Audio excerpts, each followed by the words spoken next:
Uttarakhand express आप देख रहे हैं, आपके साथ मैं हूं चांदनी धवन। सबसे पहले बात करेंगे देहरादून से आ रही बड़ी खबर की। तो UK triple SC paper leak मामले में एक बड़ी खबर सामने आई है और इसका कनेक्शन जो है वो लखनऊ से निकलकर सामने आ रहा है। लखनऊ से इस मामले में गिरफ्तारियां हो सकती हैं। लखनऊ की एक प्रिंटिंग प्रेस एसटीएफ के रडार पर है और इसी प्रिंटिंग प्रेस का डाटा ऑपरेटर अभिषेक पहले गिरफ्तार हो चुका है और अब नई गिरफ्तारियां भी हो सकती हैं। एसटीएफ की टीम आरोपी अभिषेक को लेकर ये बात कही गई है और जिसके बाद एग्जाम पेपर का ब्लूप्रिंट बनाने से लेकर पैकिंग तक में खामियां मिली है, लिहाजा जल्द ही बड़ी गिरफ्तारियां इस मामले में हो सकती हैं। हमारे साथ हमारे सहयोगी सत्येंद्र बर्तवाल हमारे साथ फोन लाइन पर जुड़ गए हैं। सत्येंद्र, एक बहुत बड़ी बात सामने निकल कर आ रही है कि इस पूरे मामले में लखनऊ का कनेक्शन है और जो प्रिंटिंग प्रेस है वो एसटीएफ के रडार पर है। कितनी गिरफ्तारियां यहां पर हो सकती हैं, क्या बताया जा रहा है? बिल्कुल चांदनी, क्योंकि यूके ट्रिपल एससी का जो पेपर लीक मामला था उसमें एसटीएफ ने अभी तक करीब 13 लोगों को अरेस्ट कर जेल भेज दिया है, जिसमें एक आरोपी जो कि अभिषेक था, जो आरएमएस टेक्नो सोल्यूशन कंपनी में डाटा ऑपरेटर का काम करता था। ये वही कंपनी है जहां यूके ट्रिपल एससी के जितने भी पेपर थे या वहां जो गोपनीय कागज होते हैं वो वही इसी प्रिंटिंग प्रेस में छपते थे, जिसको लेकर एसटीएफ की टीम ने अभी 3 दिन पहले जो आरोपी अभिषेक है उसका पुलिस कस्टडी रिमांड लिया था और रिमांड के बाद उसे उसी प्रिंटिंग प्रेस में ले गई थी, जहां एसटीएफ की जो टीम है उसको कई खामियां देखने को मिली। एसटीएफ का ये दावा है कि इस कंपनी के जो लोग हैं, जो वहां वर्कर हैं, जो काम करते हैं, उनसे एक बार फिर पूछताछ की जाएगी, उनको देहरादून बुलाया जाएगा और पूछताछ के बाद कुछ और भी गिरफ्तारियों का होने का एसटीएफ ने दावा किया है। कहा कि इस कंपनी में जो पेपर बनते थे या जो ब्लूप्रिंट जो उसके पेपर के बनते थे उस और वहां से और पैकिंग तक कई खामियां मिली है, जिसको लेकर एसटीएफ अब जल्द कुछ और गिरफ्तारियां कर सकती है। बहुत शुक्रिया। और यही है कि जिस तरीके से एसटीएफ के रडार पर है प्रिंटिंग प्रेस, तो ये भी है कि कई गिरफ्तारियां और भी हो सकती हैं। चलिए आगे बढ़ते और बात करते हैं भर्तियों में गड़बड़ी को लेकर सीएम पुष्कर सिंह धामी का बड़ा बयान भी सामने आया है। सीएम धामी ने कहा है कि सरकार चाहती है कि भर्तियां तय वक्त पर हो और जो दोषी है उन पर कार्रवाई होगी। मामले में राजनीति ना हो, युवाओं के भविष्य का सवाल है। हमारा सबसे पहला जो काम है कि जो भर्तियां हैं वो भर्तियां सही समय पर हों और जो लोग भी इसमें दोषी हैं उनके खिलाफ जांच चल रही है, वो जांच रुकने वाली नहीं है, हम कार्रवाई करेंगे। अनावश्यक रूप से कोई भी उसमें राजनीति न करे, क्योंकि राजनीति का विषय नहीं है, ये हमारे बच्चों के नौनिहालों के भविष्य से जुड़ा हुआ प्रश्न है और हम पारदर्शिता के साथ उसको करेंगे और जो दोषी होगा उसको किसी कीमत पर छोड़ा नहीं जाएगा। चमोली से बड़ी खबर मिल रही है। जोशीमठ के पास हाथी पर्वत में जबरदस्त लैंडस्लाइड हुआ है। न्यूज 18 के कैमरे में ये तस्वीरें कैद हो गई हैं। हालात ये है कि बद्रीनाथ हाईवे तक भी इसका मलबा पहुंचा है। एक्सक्लूसिव तस्वीर आप देख रहे हैं। हालांकि इस दौरान बद्रीनाथ आने जाने वाले गाड़ियों को और यात्रियों को कोई दिक्कत नहीं हुई है। हालांकि सुरक्षा को देखते हुए बीआरओ ने मारवाड़ी पुल के पास गाड़ियों की आवाजाही को रोक दी है। आपको ये भी बताते चले कि भारी बारिश के बाद धूप निकली, जिसके बाद यहां पहाड़ी टूटने की खबरें लगातार आ रही हैं।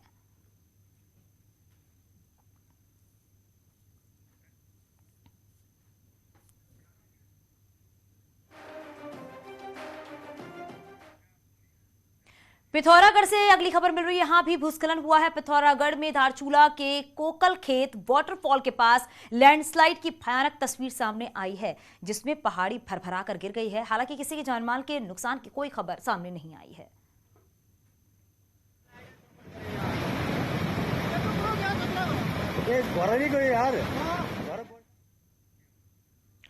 श्रीनगर गढ़वाल से खबर है। यहां के एक बिल केदार में एक डंपर अचानक पलट गया है और गदेरे में जा गिरा है।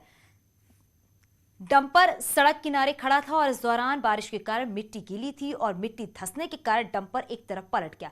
हालांकि इस दौरान बड़ा हादसा भी हो गया और हादसे में आपको बता दें कि डंपर गिरने के वक्त कोई हादसा इस तरह का नहीं हुआ, लेकिन हादसे का ये वीडियो जो है लोगों ने अपने कैमरे में कैद कर लिया। सुबह करीब 10 बजे का ये वीडियो बताया जा रहा है।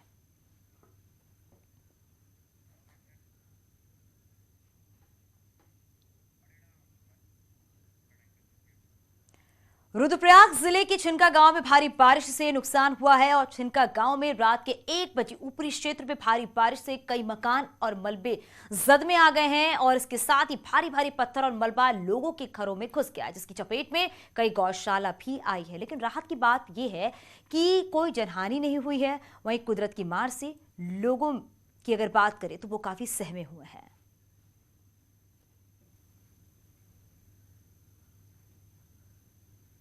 कल रात मेरे क्षेत्र ग्राम सभा छिनका में भारी बारिश होने के कारण बहुत से परिवारों को बहुत नुकसान हुआ है। किसी के भैंस, किसी की गौशालाएं दबी, किसी के मकान दबे, किसी के खेत दबे, रास्ता बेहाल हो चुका है। टिहरी जिले में लगातार हो रही बारिश ने लोगों की परेशानियों को बढ़ा दिया है। बीती रात हुई बारिश से 0 पॉइंट घनसाली रोड में पहाड़ी से भारी मलबा और बोल्डर आ गए, जिसके चलते रोड बंद हो गया।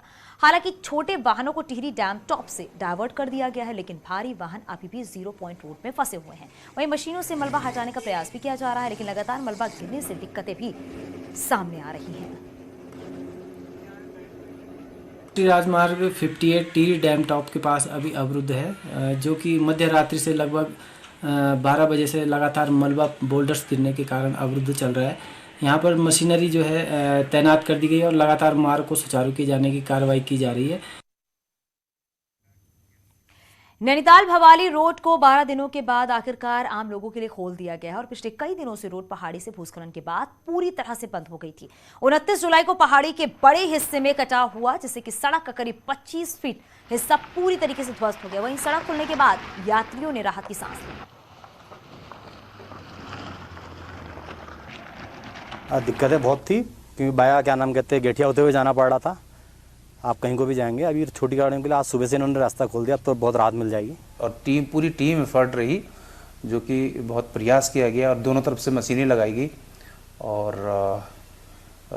फिर रोड को हम लोगों ने आज 3:30 बजे लगभग खोल दिया गया।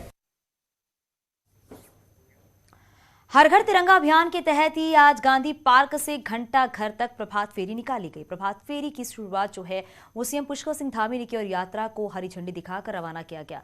रायपुर विधानसभा क्षेत्र में भी बीजेपी ने हर घर तिरंगा अभियान के तहत एक रैली निकाली, जिसमें सीएम धामी भी शामिल।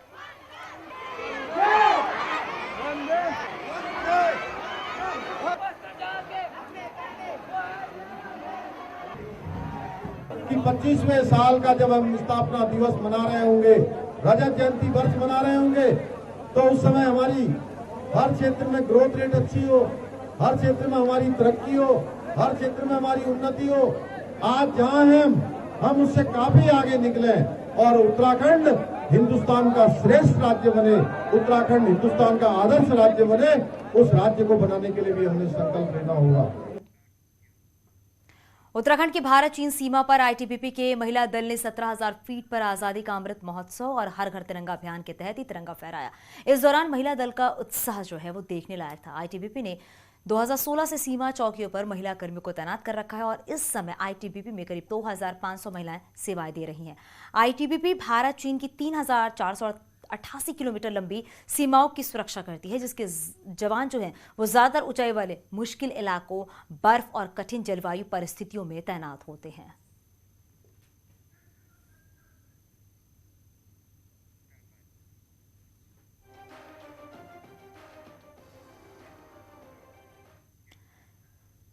बीजेपी संगठन से जुड़ी बड़ी खबर मिल रही है। उत्तराखंड बीजेपी की कल दिल्ली में बड़ी बैठक हो सकती है, जिसमें सीएम पुष्कर सिंह धामी और बीजेपी प्रदेश अध्यक्ष महेंद्र भट्ट के साथ ही महामंत्री संगठन भी हिस्सा लेंगे। और दिल्ली में राष्ट्रीय संगठन महामंत्री बीएल संतोष और राष्ट्रीय अध्यक्ष जेपी नड्डा मीटिंग में शामिल होंगे और मीटिंग में संगठन में बदलाव और दायित्वधारियों को लेकर बातचीत हो सकती है।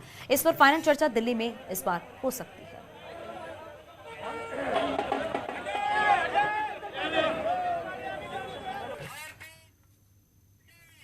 तो दिल्ली में उत्तराखंड बीजेपी की अहम बैठक होने वाली है। इस बैठक को काफी अहम माना जा रहा है, क्योंकि इस बैठक के दौरान ही आपको बताते चले कि संगठन में बदलाव पर मुहर लगेगी और इसी को लेकर चर्चा की जाएगी।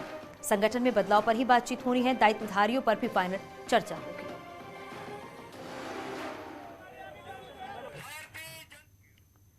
सीएम पुष्कर सिंह धामी का 3 दिन का दिल्ली दौरा है। उत्तराखंड के लिए नई उपलब्धियां लेकर आया है। फिर चाहे उत्तराखंड में मोबाइल कनेक्टिविटी के विस्तार के लिए हो या 1200 मोबाइल टावर की सौगात हो या फिर गढ़वाल और कुमाऊं के बीच की दूरी कम करने के लिए नई बाईपास की मंजूरी हो। आप ये रिपोर्ट देखिए।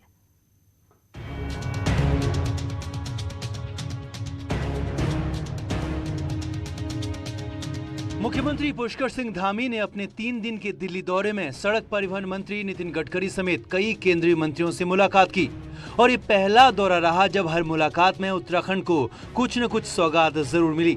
फिर चाहे 1200 मोबाइल टावर लगाने की मंजूरी हो या फिर टनकपुर देहरादून के बीच जनशताब्दी चलाने या मझौला से खटीमा और सितारगंज से टनकपुर सड़क को 4 लेन में कन्वर्ट करने की मंजूरी, इसे एक बड़ा अचीवमेंट माना जा रहा है। नजीबाबाद अफजलगढ़ बाईपास निर्माण की मंजूरी से तो कुमाऊं गढ़वाल के बीच की दूरी 20 किलोमीटर कम होने के साथ ही सफर में 45 मिनट की बचत भी होगी। हो रहा है हर क्षेत्र में हम आगे बढ़ रहे हैं आने वाले समय में, और इस बार भी केंद्र की सरकार पूर्ण रूप से हमारा सहयोग कर रही है। हर विभाग जो है उत्तराखंड को लेकर पूरी तरह से संवेदनशील है, पूरी तरह से उन्होंने कहा है कि हर सहयोग केंद्र की सरकार करेगी। नीति आयोग की मीटिंग में भी उत्तराखंड अपनी बात समझाने में कामयाब रहा कि एक हिमालयन स्टेट होने के नाते उत्तराखंड की अपनी अलग चुनौतियां हैं, लिहाजा विकास संबंधी नीतियों में उत्तराखंड को एक विशेष राज्य के रूप में देखा जाना चाहिए।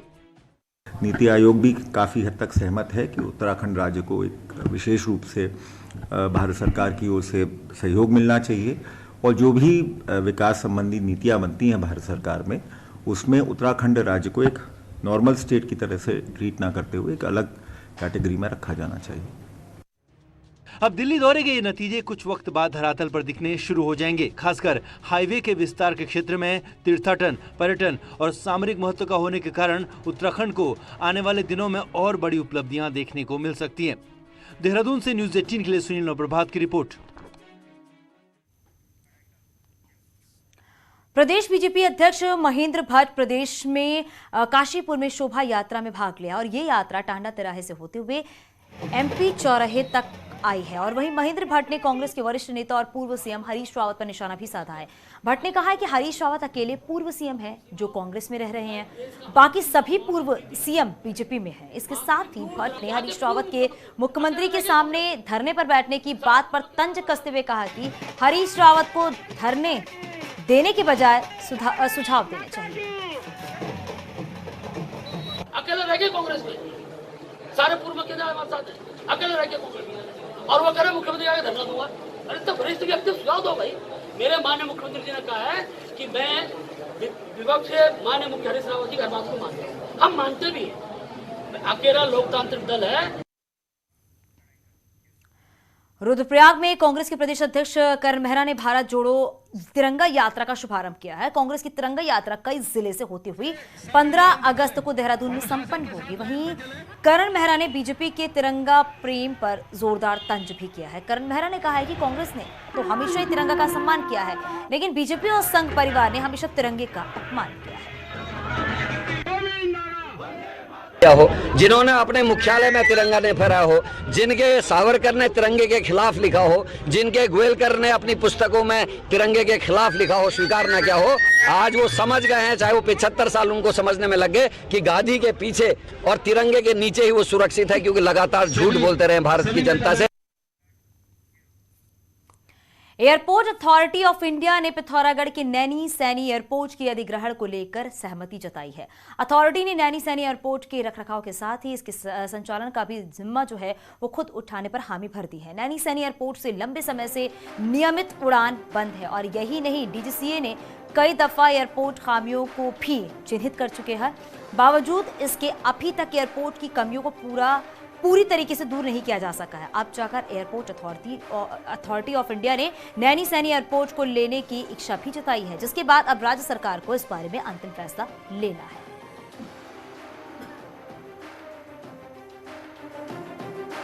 जो सूचना प्राप्त हुई है उसमें ONM का ड्राफ्ट जो है वो शेयर किया गया है यूकाडा के साथ में, तो इसमें उम्मीद है कि अगर ये अग्री हो जाते हैं तो उस कंडीशन में एयरपोर्ट अथॉरिटी ऑफ इंडिया के स्तर से इसकी संचालन संबंधी कार्रवाई की जा सकेगी।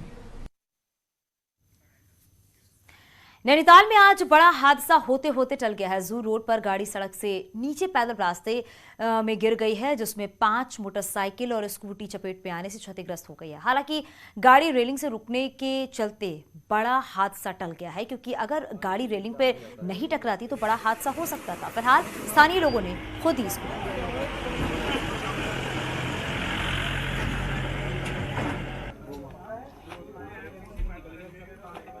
ये घटना सुबह 4 बजे के लगभग हुई है।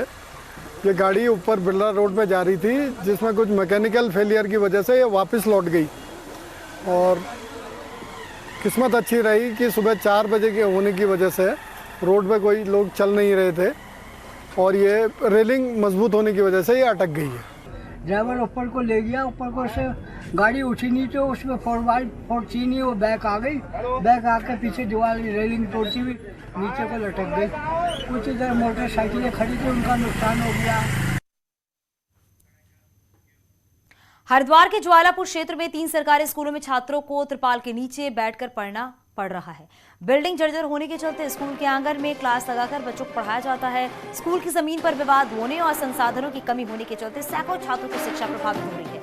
और ये हाल किसी देहात क्षेत्र का नहीं है, बल्कि हरिद्वार के शहरी इलाके का है। इससे पता चलता है कि शिक्षा विभाग शिक्षा की गुणवत्ता और बच्चों की सुरक्षा को लेकर कितना गंभीर है।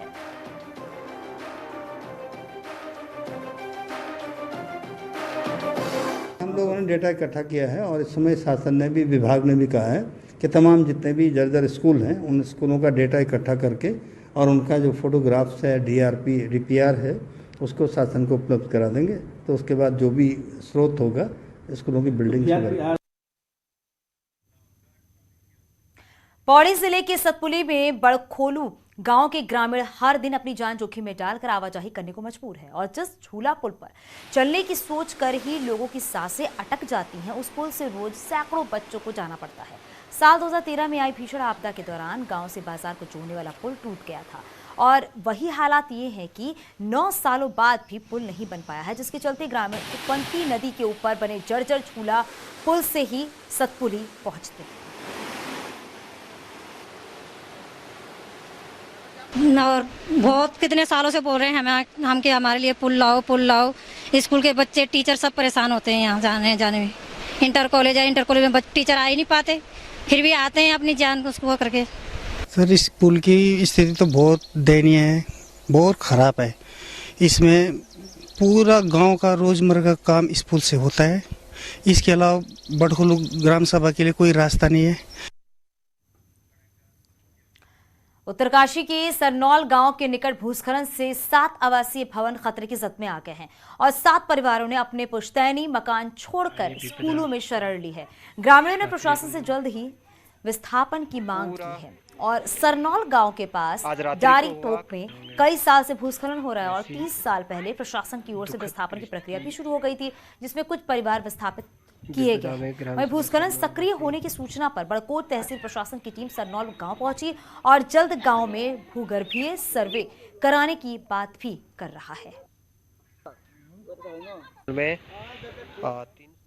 शासन प्रशासन पूरे गांव को विस्थापित कर रहे और संबंधित परिवार जो प्रभावित हुए परिवार भूस्खलन से, उस परिवार को आर्थिक मदद कर 9 वार्ड्स की कोई ठोस योजना बनाई जाए।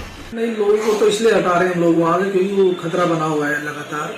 जो मेरे SDM से वार्ता हुई, मैंने जानकारी प्राप्त की है और उसमें जियोलॉजिकल उसका हम उसको सर्वेक्षण करा रहे हैं, उसका सर्वे करा रहे हैं।